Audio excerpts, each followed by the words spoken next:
Hi friends, this is Anna with Scrapping, Stamping, and Stuff. I'm here today with another really special project using products in our new holiday catalog. For kickoff week, I am doing some really cool projects that have some techniques mixed in and just some really special cards that I think your friends and loved ones would probably love to receive this holiday season. So here is what we're making today. Bring it up a little closer, move it around a little so that maybe you can appreciate this. I just absolutely love this card. So there's a few techniques we're going to use here. I'm going to show you how to create this beautiful watercolor background. And then the rest of this I did basically just by embossing clear embossing powder onto black cardstock. But there's one other technique mixed in because if you notice on our stamp set, we have one sheep that faces right and one donkey that faces left. But to build this little scene, I wanted some of those animals facing both ways. So I will show you how to do that as well. So first, let's look at the products we're going to use. This is the Peaceful Nativity bundle.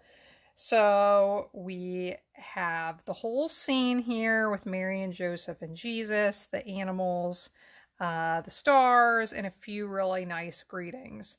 Then we have dies that coordinate with all of those pieces, in addition to a couple of palm trees. So we will use those for the majority of the card. For this lovely cursive joy, the greeting that I used here with our black glitter paper, I used our new Joy dies, and I really like these. We have the words peace, bright, and joy. And not only do we have the real thin ones, then there are two larger dies for each one that you can use to mat these words. So we use that for the greeting. And I needed one stamp to create this texture down here at the bottom with the black. And I did that with our bird's nest stamp from the Birds and Branches stamp set. So the first thing I want to do is show you, let's see, first we'll talk about what we need, and then I'll start by talking about these die cuts and how to create them. So we have a collection of die cuts. I'll show you in a second. We have our watercolor background. I'll show you how to make this piece. Measures 4 1/8 by 5 3/8 inches. I like how this just leaves a little tiny border around the edge with that black card background. So that's the size you need for that. This is for the inside. It measures 4 by 5 1/4, which is just my standard. You could cut it the same as the front if you like. And then our black card base measures 5 1/2 by 8 1/2, and I have folded that in half. We have our word joy die cut with this black glitter paper. Before I die cut that, I put some of our new adhesive sheets on the back and die cut that out, and now I've turned this into a sticker, so it's going to make that very easy to attach to our card when the time comes. So let's look at what else we have here. We have some sheep. We have a couple of donkeys. Looks like we have 3 of each. I had a few extras from before. I have a couple of palm trees. I have a black glitter star and a star that I stamped with black and die cut on white paper, and the barn. The word is not coming to me right now. Stable. So somebody wants to say hello, I think. Hello. She hasn't been here to help with my videos for a little while. She wanted to say hi. So let me talk about this. The trees and this piece I just die cut on the black paper. The rest of these I stamped with Versamark ink, sprinkled my clear embossing powder over, and then I used my heat tool to heat set them to where I get this nice glossy image. I want to show you, if you want to create donkeys going both directions and sheep going both directions, since your stamps don't actually allow you to do that unless you use a special technique, I want to show you how to do this.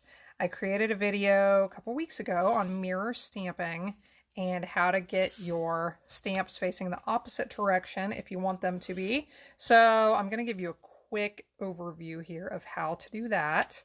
And then we will move on to that amazing watercolor background. So here's my Stamparatus.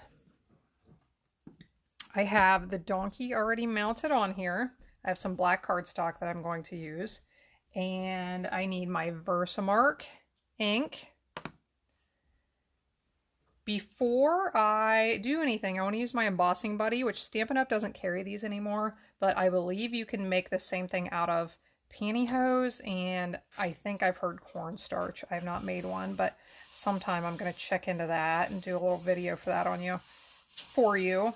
So I'm going to use this on this cardstock. This is going to keep my extra embossing powder from clinging to the paper, but this side needs to be down. Because this is what I'm showing you right now is for my reverse images, okay?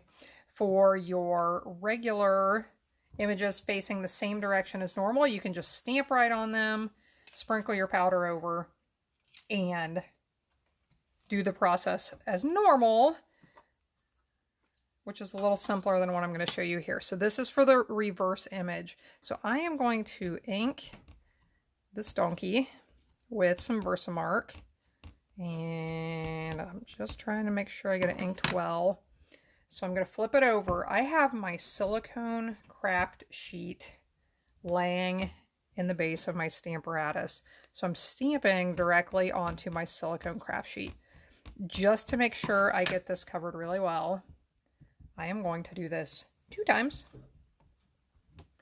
Now, very carefully, I'm going to place the side that I use the embossing buddy on. I'm going to place it in here. Now, when I set this down, I do not want to move it at all because it will smear that ink on the other side, and then we will have problems. So I want to stamp on this one more time. For regular mirror stamping, you could just go ahead and stamp right on there and you would have your image on the other side. But for what we are doing, we have to add an extra little trick, and I'll explain why in a moment. I want to put just a little bit of our white ink, and my white ink pads usually, last I used them, they were in need of some re-inking, and that works out fine. I just want a little bit of that white ink on there. I'm going to stamp one more time. Okay, you just need to be able to see where that image is, and the reason is when you go to die cut these out, you have to do it from this wrong side. You can't do it from the other side because your die is the reverse direction and it just doesn't work that way. So you need a little bit of white back here to be able to tell where that image is. Now, I'm done with my stamping. I very carefully want to lift this up and off of the Stamparatus and the silicone craft sheet. Now, I don't know if you can see that, the donkey down here. I can. Can you? Yes. Good. So I'll bring in my scrap paper, sprinkle some of my embossing powder over here, and you'll be able to see where it is better. Okay, so there it is. Give it a nice flick. If you still have any powder sticking, you can use a paintbrush to get that off, or your finger if it's a little bit farther from the image. Okay, so this is ready for you to heat set it with your tool until it melts and becomes glossy. Okay, you use the same process for your regular embossing. You just don't have to do the whole reverse stamping thing that I just showed you with this Stamparatus. You can just stamp like normal with your Versamark, sprinkle your powder over, and you're ready to go. So after that's embossed, that's when you come back in on the reverse side and you can do your die cutting. This will be in the exact same spot. So when you flip it over, you have your embossed image facing this direction so that you can make your pretty little scene with your animals facing both directions.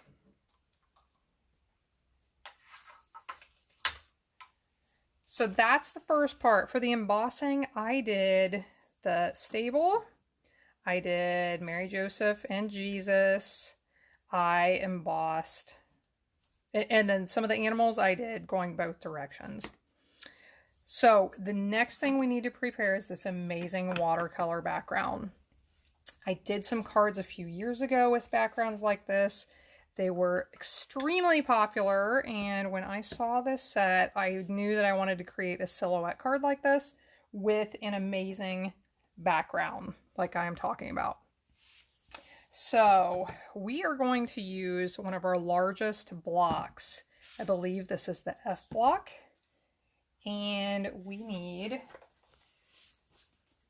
the other material I forgot to mention to you. I guess I did mention this at the beginning. This is our watercolor paper.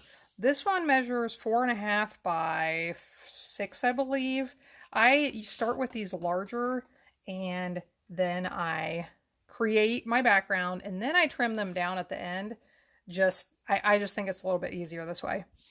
So as you can see, I have used washi tape to tape this to some scrap paper. You don't have to do this. When I prepared this card, I did not do it that way, but it just makes it a little bit easier, and I will explain why in a little bit. So you want a foam pad underneath. So this is one of my Stampin' Pierce mats. You could use our Stamparatus Deluxe foam pad if you like, but I have that foam pad underneath. Here's my watercolor paper. This is going to allow me to stamp onto the watercolor paper with my clear block and press it down and get that whole area covered. If I was trying to do it without the foam pad, it just may not stamp evenly. So we are using 3 colors of ink for this one. We are using Night of Navy on one edge of this block for the top, Blackberry Bliss in the center for this area, and then Highland Heather at the bottom for the other side. I'll show you the one that we're actually going to use. Here's my one that I'm going to use to assemble our card here in a minute. So since this one's already dry, this one has Highland Heather, Misty Moonlight, and Night of Navy at the top of it. So you can definitely play around with different color combos with this. It's a really fun technique. You will never ever get the same color pattern 2 times. You are guaranteed lots of one-of-a-kind cards if you use this technique. So I'm going to do this right here on top of this so you can see what's happening. So I just used my Highland Heather pad, placed it directly on that block, and I want to ink up about 1/3 of the block. Because I'm right-handed, I'm going to flip this around to make it a little easier. Now I am using Blackberry Bliss, and I am going to ink up. I really only want the center portion of this inked up, but because of the way we have to do it, we're going to end up with some area over here inked as well. Now I want to bring in my Night of Navy. I don't really want my Blackberry Bliss pad to contaminate my Night of Navy pad, so I'm going to wipe that off before I bring in my navy, and now I will do the rest of it with the navy.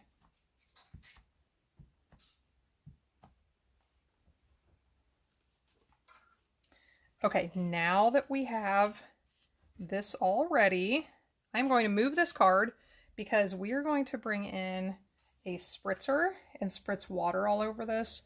And sometimes pieces of the little bits of that color are going to spray off different places. So anything important, get it out of the way. I have one of my Stampin' Spritzers filled with plain water, and I am going to spritz this. Let's count how many times. I'm going to say probably 10 or more times, so let's count.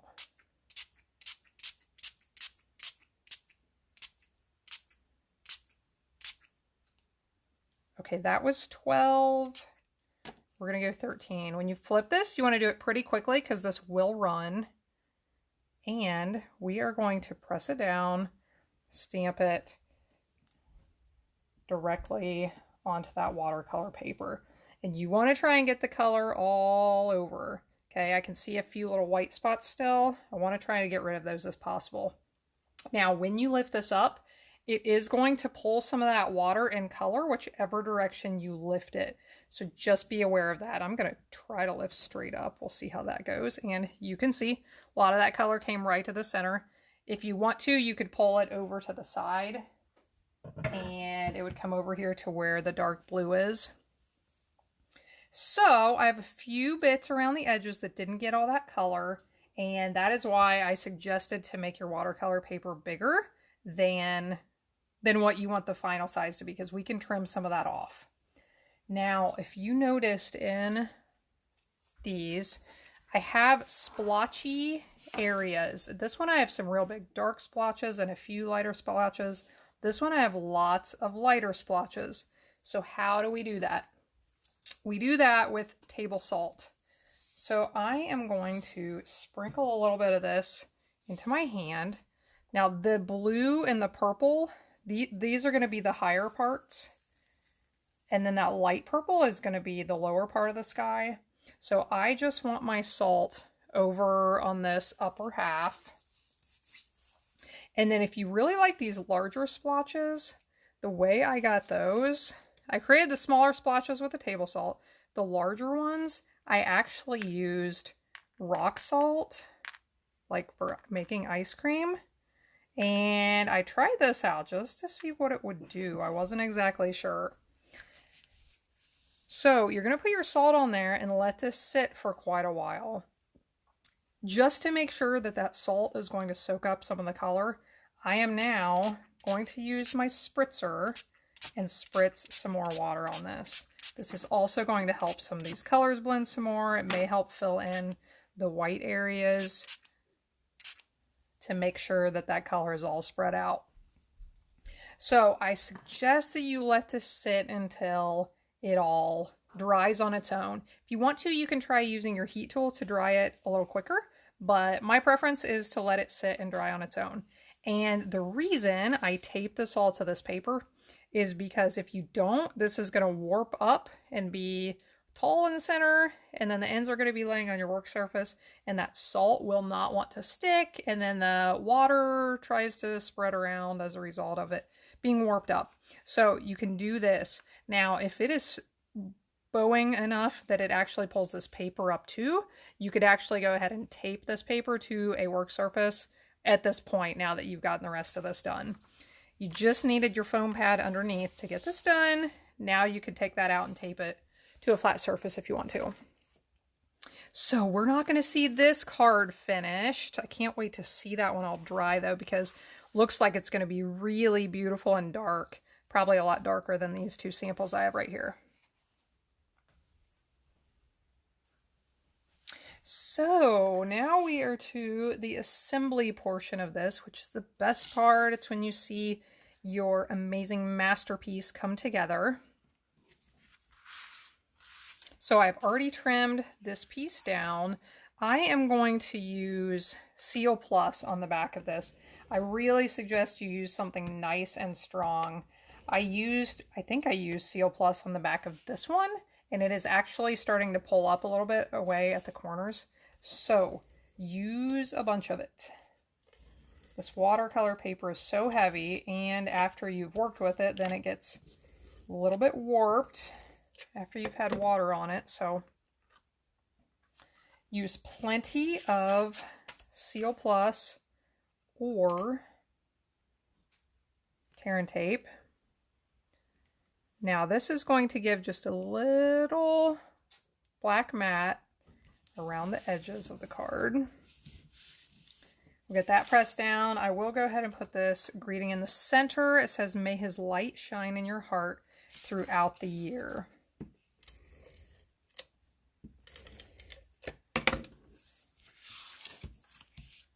And next we get to do the fun part.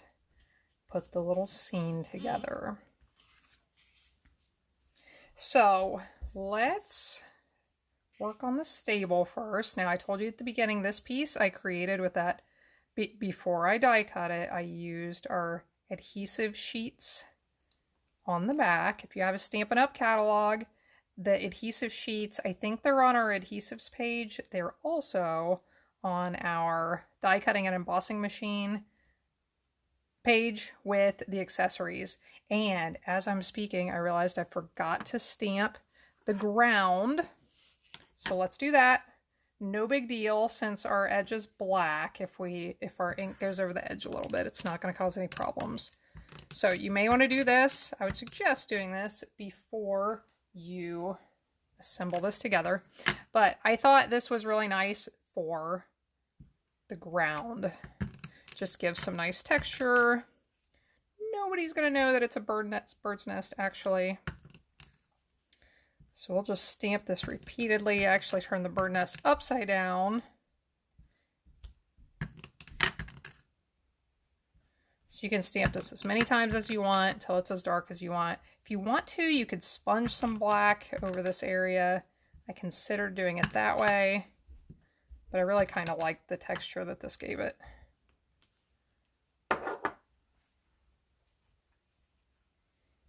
Okay, now let's get back to where we started. Here is the stable. It's turned it into a sticker with those adhesive sheets. And all I need to do is press it right on here, press it down. I also want to attach a couple of the palm trees directly to the card before I start adding anything else. I popped everything else up with dimensionals down here at the bottom. And so I'll add the palm trees.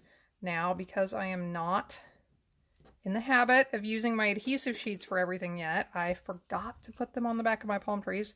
So I'll do it the slightly more complicated way with some glue. And especially when my glue doesn't want to come out, it's more complicated. 1 second.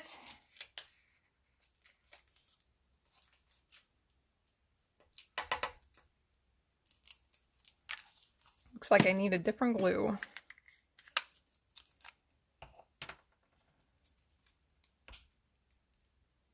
Okay, so we'll just put a little bit of that on each leaf and a little down here. So I think on this one, I am going to make one palm tree on each side.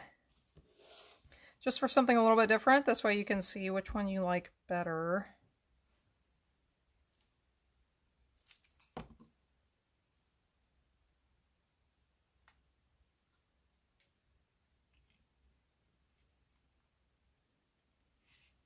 Okay, we will build the rest of the scene on top. Let's go ahead and put our word up there at the top, the joy. Like I said, this one I turned into a sticker as well. And you can see how much easier this is than trying to put glue on the backs of those. So I'm really, really glad we have those adhesive sheets we can use now. I thought about embossing a greeting onto this card, but I thought this pretty cursive word joy was just perfect for it.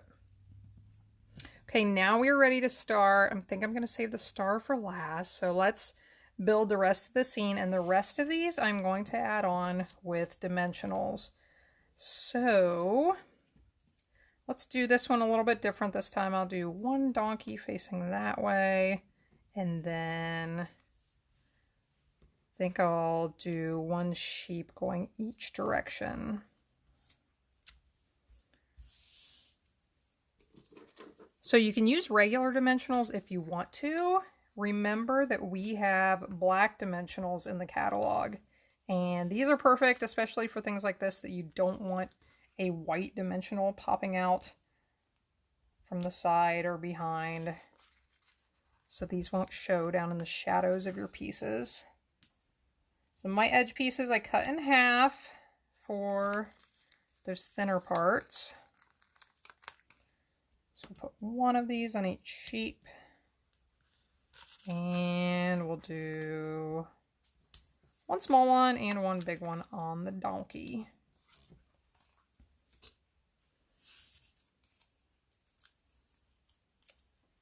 So we'll do the stable first, then we'll be able to see how much space we have to work with for everything else. So I'm curious. I really want to know what your favorites are from this catalog. If you have, what I'd like to know what your favorites are. If you see products and you want to see some samples for them, let me know the ones you really want some ideas for. I have been sharing some ideas, but I can't wait to share more because I just love these products in this catalog.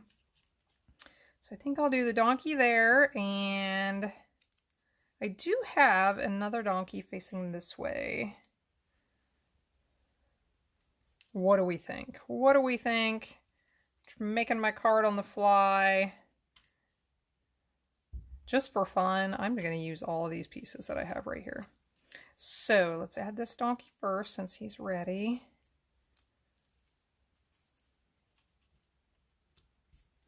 We'll add the sheep.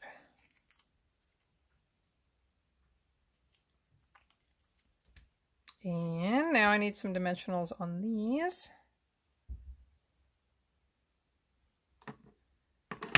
It's amazing how fast dimensionals can disappear, isn't it? I already lost them, but they're back.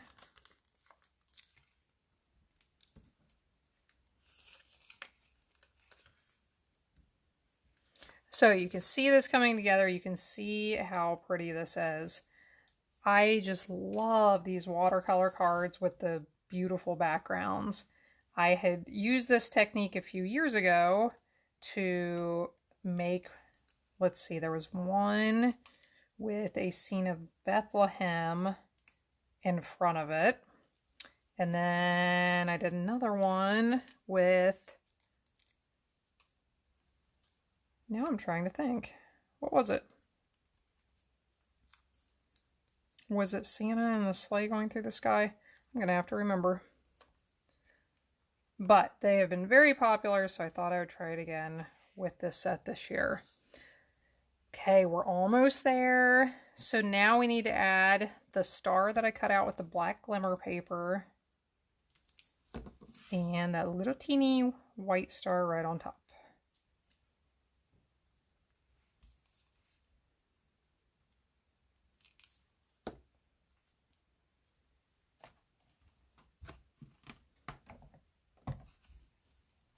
Just looking for my take your pick tool. If you have trouble picking up small pieces like this, the take your pick tool with the sticky end is perfect. So this is kind of a fun tip to pick up little sequins or little things that are just hard for your fingers to manage. It makes it so much easier, as you can see how that just went. And we are officially finished. So we have one that has more blues in it. Like I said, this was the navy and the misty moonlight with the Highland heather down here. Then we have this one with the navy and the blackberry and the Highland heather here. And I'll pull in my watercolor. I'll show you what it has done so far while it's sitting here. So here is what it is doing. So you can see that some of those colors, some of the dark is starting to be pulled up. It gets pulled up into that salt, and then it leaves those lighter areas, which I just think are just beautiful. Just gives it a really neat one-of-a-kind effect. So thank you for joining in. I hope you enjoyed this video. I hope you'll stop back again next time. You can get more ideas and inspiration on my website at scrapbookstampingandstuff.com. You can do your shopping for your supplies there. And please send me some comments. Let me know what you think. And let me know if I can help you in any way. Hope to see you again next time.